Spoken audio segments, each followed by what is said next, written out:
വഞ്ചനയാണ്. കാരണം യാഗത്തെ നമ്മൾ അറിയുന്നത് വേദത്തിൽ നിന്നാണ്. വേറെ എവിടെ നിന്നും യാഗത്തിന്റെ സ്വരൂപം അറിയാൻ കഴിയില്ല. വൈദിക സാഹിത്യം കൊണ്ട് തന്നെ അറിയണം. വേദത്തിന്റെ സംഹിത, ബ്രാഹ്മണം, ആരണ്യകം എന്ന് 3 ഭാഗങ്ങൾ, അതുപോലെ 6 വേദാംഗങ്ങൾ. ഈ വേദാംഗങ്ങളിൽ വെച്ച് കൽപ്പം എന്ന വേദാംഗത്തിലാണ് കർമ്മത്തെ സംബന്ധിച്ചുള്ള വിവരങ്ങൾ വരാം. പിന്നെ ബ്രാഹ്മണങ്ങളിൽ വരും. ബ്രാഹ്മണങ്ങൾ മന്ത്രത്തിന്റെ വ്യാഖ്യാന രൂപമായിട്ടുള്ളതാണ് ബ്രാഹ്മണം. ശ്രൗതസൂത്രങ്ങള്, ഗൃഹ്യസൂത്രങ്ങള് എന്ന 2 വക സൂത്രഗ്രന്ഥങ്ങളുണ്ട്. ശ്രൗതസൂത്രങ്ങൾ എന്ന് പറയുന്ന യാഗാദി കർമ്മങ്ങളെ സംബന്ധിക്കുന്നതാണ്. ഗൃഹ്യം, ഗൃഹേഭവം ഗൃഹ്യം, വീട്ടിൽ വെച്ച് ചെയ്യുന്ന കർമ്മങ്ങൾ. നാമകരണം, അന്നപ്രാശനം മുതലായിട്ടുള്ള നമ്മൾ വീട്ടിൽ ചെയ്യുന്ന കർമ്മങ്ങളാണ് ഗൃഹ്യകർമ്മങ്ങൾ. അങ്ങനെയുള്ള കർമ്മങ്ങൾ അതൊക്കെ എങ്ങനെ ചെയ്യണമെന്ന് പ്രതിപാദിക്കുന്നതാണ് ഈ ഗൃഹ്യസൂത്രങ്ങൾ. ഇങ്ങനെ ഈ കർമ്മകാണ്ഡം തന്നെ വളരെ വിപുലമായ ഒരു ശാസ്ത്രമാണ്. ഈ കർമ്മകാണ്ഡം എന്ന് വിളിക്കുന്ന ഈ വേദഭാഗം കൊണ്ടാണ് നമ്മൾ യാഗത്തെ അറിയുന്നത്. അപ്പൊ യാഗത്തിന്റെ സൂക്ഷ്മമായ സ്വരൂപം അവിടെ വിവരിക്കുന്നുണ്ട്. യാഗത്തിന്റെ നിർവചനം തന്നെ എന്താണ്? ദേവതോദ്ദേശേന ദ്രവ്യത്യാഗോ യാഗ. ദേവതോദ്ദേശേന ദ്രവ്യത്യാഗോ യാഗ. ദേവതയെ ഉദ്ദേശിക്കുക എന്ന് പറഞ്ഞാൽ പേരുകൊണ്ട് പറയുക. ഇത് ഇന്ന ദേവതയ്ക്കാണ് എന്ന് സങ്കല്പിച്ചിട്ട് ചെയ്യണം യാഗം. യാഗത്തിന് 2 സ്വരൂപങ്ങൾ ഉണ്ട് എന്നാണ് പറയുക. യാഗത്തിന്റെ രൂപങ്ങൾ 2: ദ്രവ്യം, ദേവത. ദ്രവ്യവും ദേവതയും കൊണ്ടാണ് യാഗത്തെ നിർവചിക്കുന്നത്. ഇന്ന ദേവതയ്ക്ക് ഇന്ന ദ്രവ്യം കൊണ്ട് യാഗം ചെയ്യണം എന്നാണ്. അപ്പൊ ദേവതയെ ഉദ്ദേശിക്കുന്നു. അപ്പൊ ഇന്ദ്രനാന്ന് വിചാരിക്കുക. അപ്പൊ ഇന്ദ്രനെ പേര് കൊണ്ട് പറയുന്നു ഇന്ദ്രായ ഇദം. ഇദം എന്ന് പറയുന്നത് ഹവിസിനെയാണ്. അർപ്പിക്കാൻ വേണ്ടി അഗ്നിയിലാണ് കൊടുക്കുന്നത്. എല്ലാ ദേവന്മാരുടെയും മുഖമാണ് അഗ്നി. അഗ്നിർദേവാനാം മുഖം. എല്ലാ ദേവന്മാരുടെയും വായാണ് അഗ്നി. അപ്പൊ ആ വായിലേക്ക് ഇട്ട് കൊടുത്താൽ ഏത് ദേവനും കിട്ടും. ഇതാണ് വൈദികന്റെ സങ്കല്പം. അങ്ങനെ അഗ്നിയിലേക്ക് ഇത് ഇടുന്നു. അതിന് പ്രക്ഷേപം എന്ന് പേര്. ദ്രവ്യ പ്രക്ഷേപം. ദ്രവ്യം എന്ന് പറയുന്നത് ഹവിസിനെയാണ്, ഹോമത്തിൽ അർപ്പിക്കുന്ന ദ്രവ്യം, അർപ്പണ ദ്രവ്യം. അതിനെ പ്രക്ഷേപിക്കുക, അഗ്നിയിലേക്ക് എടുത്തിടുക. അത് കൈ കൊണ്ട് എടുത്തിടുന്നു. അത് എടുക്കാനായിട്ട് പാത്രങ്ങളൊക്കെ ഉണ്ട്. സർവ മുതലായിട്ടുള്ള പാത്രങ്ങളുണ്ട് അത് എടുത്തിടാനായിട്ട്. അങ്ങനെ ഇടുമ്പോൾ ദേവതോദ്ദേശേന ഇന്ദ്രായ ഇദം എന്ന് ഇന്ദ്രനെ പേരുകൊണ്ട് പറഞ്ഞ് ഇനി എന്ത് ചെയ്യണം? ദ്രവ്യത്യാഗായി പ്രക്ഷേപം ചെയ്താൽ യാഗമായില്ല. പ്രക്ഷേപമല്ല യാഗം. പിന്നെയോ ദേവതോദ്ദേശേന ദ്രവ്യത്യാഗോ യാഗ എന്നാണ്. ദ്രവ്യപ്രക്ഷേപോ യാഗ എന്നല്ല. ത്യജിച്ചെങ്കിൽ മാത്രമേ യാഗമാവുള്ളൂ. ത്യാഗം എന്താണ്? ത്യാഗം എന്ന് പറയുന്നത് സ്വത്വനിവൃത്തിയാണ്. സ്വത്വം, സ്വ എന്ന് പറഞ്ഞാൽ എൻ്റെ എന്ന ഭാവമാണ് സ്വത്വം. അതിൽ നിന്ന് നിവൃത്തി, അതിനെ ഒഴിപ്പിച്ച് കളയുക. ഈ അർപ്പിക്കുന്ന ദ്രവ്യത്തിൽ നിന്ന് എൻ്റെ എന്ന സങ്കല്പത്തെ ഒഴിച്ചു കളയുക. ഇതാണ് സ്വത്വനിവൃത്തി. അപ്പോ ഇന്ദ്രായ ഇദം എന്ന് പറഞ്ഞാൽ എൻ്റെ കൂടെ എന്ന് പറയുന്ന മമ, എൻ്റെ അല്ല. ഇതാണ് എല്ലാ മാവിസ അർപ്പിക്കുമ്പോൾ ഉദ്ദേശിക്കുന്ന മന്ത്രത്തിന്റെ രൂപം. ഇന്ദ്രായ ഇദം ന മമ, അഗ്നയെ ഇദം ന മമ. ഇങ്ങനെ ഏത് ദേവതയ്ക്കാണോ എന്ന് പറഞ്ഞിട്ട് ഇത് എൻ്റെ അല്ല എന്ന് പറഞ്ഞിട്ടാണ്. ആ എൻ്റെ അല്ല ന മമ എന്ന് പറയുന്നിടത്താണ് ത്യാഗമെന്ന്. സ്വത്വ നിവൃത്തി എൻ്റെ അല്ല. അപ്പൊ ഇങ്ങനെ ദേവതോദ്ദേശന ദ്രവ്യത്യാഗോ യാഗ എന്നതുകൊണ്ട് ദ്രവ്യവും ദേവതയുമാണ് യാഗത്തിന്റെ രൂപം എന്ന് ശ്രദ്ധിക്കുന്നു. ദ്രവ്യദേവതാത്മകമായ ക്രിയാവിശേഷമാണ് യാഗം. അതിന് വേറെ അർത്ഥം പറഞ്ഞിട്ട് കാര്യമില്ല. ഇനി യാഗം എന്നൊരു കർമ്മം ഉണ്ടോ എന്ന് ചോദിച്ചാൽ യാഗമെന്ന ഒരു കർമ്മം ഇല്ല. വേദത്തിലെങ്ങും യാഗമെന്ന് പേരുള്ള ഒരു ക്രിയ കാണാൻ സാധിക്കില്ല.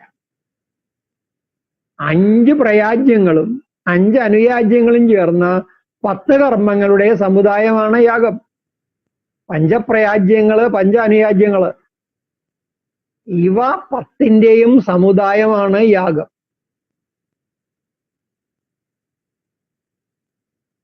ഈ സ്വരൂപം ഉള്ള ക്രിയ യാഗം.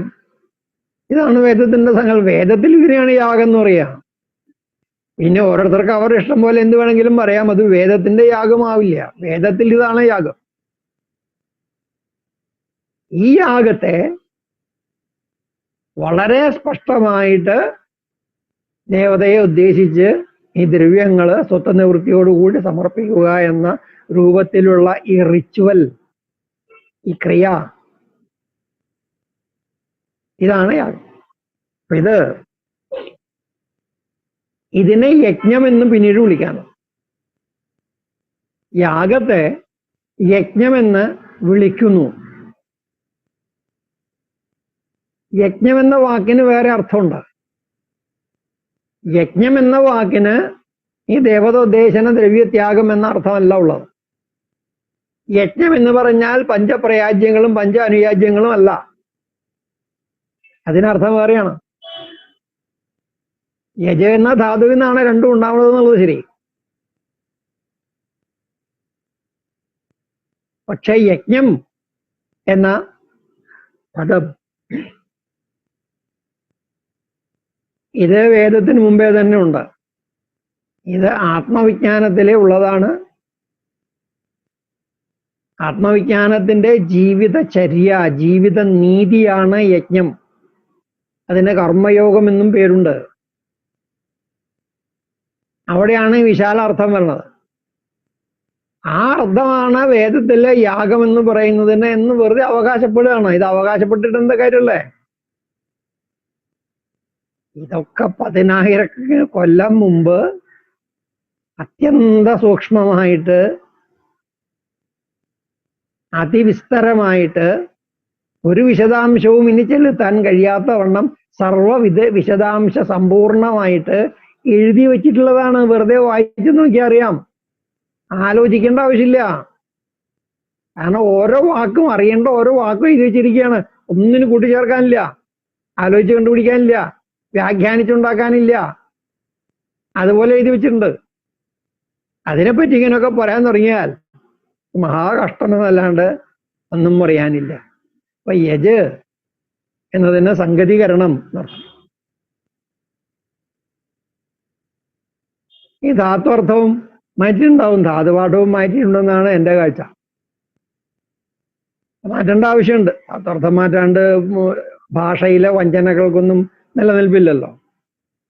അതുകൊണ്ടാണ് ആയിരിക്കണം ഈ യജ സംഗതീകരണ എന്നുള്ള ധാതു എടുത്തിട്ട് അതിന്റെ അർത്ഥം ഒന്ന് പരത്തി ദേവപൂജ സംഗതീകരണ ദാനേഷു എന്നാക്കി. ദേവപൂജ, സംഗതീകരണം, ദാനം എന്ന 3 അർത്ഥത്തിലാണ് യജുധാതു എന്ന് പറയുന്നത്. ആ ദേവപൂജ എന്ന അർത്ഥം കൊണ്ടുവന്നിട്ടാണ് യാഗത്തിന് യജ്ഞമാക്കണത്. ദേവപൂജയാണല്ലോ. തന്ത്രത്തിലും ദേവപൂജയ്ക്ക് യജ്ഞം എന്ന് പേര് പറയുന്നുണ്ട്. ഇതൊക്കെ ഇങ്ങനെ വാക്കുകളുടെ മേൽ ബലാത്കാരം നടത്തുകയാണ്. ശരിക്കും വാക്കുകളെ ബലാത്സംഗം ചെയ്യണം. ഇത് വാക്ഹിംസയാണ്. ശരിക്കും വാക്കിനെ കൊല്ലുകയാണ്. അതാണ് സംഭവിച്ചത്. അപ്പൊ യജസംഗതികരണേ എന്ന് ധാതു സംഗതി സമ്യക്കായ ഗതി വഴി പോലെ ചെന്നു ചേരൽ. ഈ അർത്ഥമാണ് കർമ്മയോഗത്തിൽ സ്വീകരിച്ചിരിക്കുന്നത്. നമ്മൾ ചെയ്യുന്ന ഓരോ കർമ്മവും ജഗത്തിനോട്, അർത്ഥാൽ ജഗത്തിലെ ബോധശക്തി ദ്രവ്യ ത്രയാത്മക സംയുക്തങ്ങളോടൊക്കെയും വഴി പോലെ ചെന്നു ചേരണം. കർമ്മം എന്ന് പറഞ്ഞാൽ എന്താണ്? ശക്തി പ്രയോഗിക്കലാണ് കർമ്മം. എല്ലാ കർമ്മങ്ങളുടെയും സൂക്ഷ്മരൂപം അഭീഷ്ട ഫലസിദ്ധിക്ക് വേണ്ടി ജഗത്തിലേക്ക് ഒരു ശക്തി പ്രയോഗിക്കുക. എവിടെയാണ് ഈ ശക്തി പ്രയോഗിക്കുന്നത്? എവിടെയാ കർമ്മം ചെയ്യണത്? ജഗത്തിലേക്കാണ് കർമ്മം ചെയ്യണത്. ജഗത്തിലേക്ക് ഒരു ശക്തിയെ നമ്മൾ വിട്ടയക്കണം. നമ്മുടെ ഇഷ്ടം സാധിക്കാൻ വേണ്ടി, നമുക്ക് കിട്ടേണ്ടത് കിട്ടാൻ വേണ്ടി ഒരു ശക്തിയെ വിടുന്നു. ഇതാണ് കർമ്മത്തിന്റെ സൂക്ഷ്മരൂപം. സ്ഥൂലത്തിൽ അതിന് പല രൂപം ഉണ്ടാവാം, എല്ലാത്തിൻ്റെയും സൂക്ഷ്മരൂപത. ഈ ശക്തി ഈ ജഗത്തിലെ ബോധശക്തി ദ്രവ്യ ത്രയാത്മക സംയുക്തങ്ങളോടെല്ലാം വഴിപോലെ പ്രതിപ്രവർത്തിച്ച് ഫലം ഉണ്ടാക്കുന്നു. അപ്പൊ ഫലം എവിടെയാണ് ഉണ്ടായത്? ഫലം ജഗത്തിലാണ് ഉണ്ടായത്. ജഗത്തിലേക്ക് നമ്മളുടെ ശക്തി ചെലുത്തി അത് ജഗത്തിലെ ഘടകങ്ങളോട് പ്രതിപ്രവർത്തിച്ചു. ജഗത്തിൽ ഫലമുണ്ടായി. ജഗത്താണ് നമുക്ക് ഈ ഫലം തരുന്നത്. ജഗത്തിൽ നിന്നാണ് നമുക്ക് ഈ ഫലം വരുന്നത്. അങ്ങനെ ഈ ബോധശക്തി ദ്രവ്യ ത്രയാത്മക സംയുക്തങ്ങളോടെല്ലാം സമ്യക്കായ ഗതി ഉണ്ടാകണം കർമ്മത്തിന് എന്ന താല്പര്യത്തിലാണ് കർമ്മയോഗത്തിൽ ഈ കർമ്മത്തെ യജ്ഞമാക്കണം എന്ന് പറയുന്നത്. അത് ദേവതയെ ഉദ്ദേശിച്ചല്ല ചെയ്യണത്. ഞാൻ എൻ്റെ ആവശ്യം നേടാൻ വേണ്ടി, എനിക്ക് ആഹാരം കിട്ടണം, എനിക്ക് വസ്ത്രം കിട്ടണം, എനിക്ക് വീട് കിട്ടണം, എൻ്റെ ജീവിതം നടന്നു പോകണം, ഇങ്ങനെ എൻ്റെ ജീവിതയാത്ര നിർവഹിക്കാൻ വേണ്ടി, എന്നെ ആശ്രയിക്കുന്ന മറ്റുള്ള ജീവിതയാത്ര നയിക്കാൻ വേണ്ടി, അല്ലെങ്കിൽ എൻ്റെ ഗ്രാമത്തിന് വേണ്ടി, എൻ്റെ രാഷ്ട്രത്തിന് വേണ്ടി, അല്ലെങ്കിൽ ഈ മുഴുവൻ ലോകത്തിന് വേണ്ടി, സമ്പൂർണ്ണ ജഗത്തിന് വേണ്ടി. അപ്പൊ ഞാനെന്ന ഒരു വ്യക്തി മുതൽ സമ്പൂർണ്ണ ജഗത്തും വരെയുള്ള ഏതിൻ്റെയും ശ്രേയസ്സിന് വേണ്ടി, അതിൻ്റെ ഗുണത്തിനു വേണ്ടി, അതിൻ്റെ യോഗത്തിനോ ക്ഷേമത്തിനോ വേണ്ടി ഞാൻ ചെയ്യുന്ന കർമ്മം ജഗത്തിന്റെ എല്ലാ ബോധശക്തി ദ്രവ്യ ത്രയാത്മക സംയുക്തങ്ങളോട് വഴിപോലെ ചെന്ന് ചേർന്ന് ഒന്നിനും വിപരീതമാകാതെ, യാതൊരു വിധമായ അവ്യവസ്ഥയും എങ്ങും ഉണ്ടാക്കാതെ, ഒന്നിൻ്റെയും ധർമ്മത്തിന് വിപരീതം ചെയ്യാതെ പ്രതിപ്രവർത്തിച്ച് ഫലമുണ്ടാക്കണം എന്ന് കരുതി ചെയ്യണം. അപ്പോഴാണ് കർമ്മം യജ്ഞമാവുന്നത്. ഈ യജ്ഞം എന്ന കർമ്മസ്വരൂപം ഇതെല്ലാ കർമ്മത്തിന്റെയാണ്. കർമ്മം ചെയ്യാനുള്ള മാതൃകയാണ് യജ്ഞം. യജ്ഞം എന്നത് കർമ്മത്തിന്റെ പേരല്ല, ഏതെങ്കിലും പ്രത്യേക കർമ്മമല്ല യജ്ഞം. കർമ്മം ചെയ്യാനുള്ള മാതൃകയാണ്. എങ്ങനെ കർമ്മം ചെയ്യണം എന്നതാണ് യജ്ഞം. എന്ത് കർമ്മം ചെയ്യണം എന്നതല്ല. അപ്പൊ കർമ്മം ചെയ്യുന്നതിന്റെ പ്രകാരം ആണ് യജ്ഞം. അതാണ് കർമ്മയോഗത്തിൽ പറയുന്നത്. ആ യജ്ഞവും യാഗവും ഒരിക്കലും ഒന്നാവാൻ സാധ്യമല്ല. അപ്പൊ ഇതെല്ലാം ഈ ആളുകളെ കബളിപ്പിക്കാനായിട്ട് വീണയിടം കൊണ്ട് വിദ്യ എന്ന് പറയല്ലേ. അപ്പോ പഴയ അന്ധവിശ്വാസങ്ങളെയും ദുരാചാരങ്ങളെയും ഒക്കെ പിടിച്ചു രക്ഷിച്ചു നിർത്തണം, അതിനെ പ്രചരിപ്പിക്കണം, അതിന് കൂടുതൽ ആളുകളെ കൊണ്ട് അംഗീകരിപ്പിക്കണം. അതിനൊക്കെയുള്ള പ്രയത്നം നടക്കുമ്പോ അതിൻ്റെ കൂട്ടത്തിൽ ഇങ്ങനെ വാക്കുകളെ വ്യഭിചരിച്ച്, അർത്ഥത്തെ വ്യഭിചരിച്ച്, ആളുകളെ കബളിപ്പിച്ച് ഒന്നിനെ വേറൊന്നാക്കി കാണിച്ച് ഇങ്ങനെ ഒരു കൂട്ടം വഞ്ചന ചെയ്യുക എന്നും മാത്രമേ ഇതിന് അർത്ഥമുള്ളൂ. യാഗം യജ്ഞമല്ല, യജ്ഞം യാഗവും അല്ല. യാഗം എന്നത് വൈദിക ക്രിയ മാത്രം ആണ്. യജ്ഞം എന്നത് കർമ്മയോഗമാണ്. ഇത് രണ്ടൊരിക്കലൊന്നല്ല.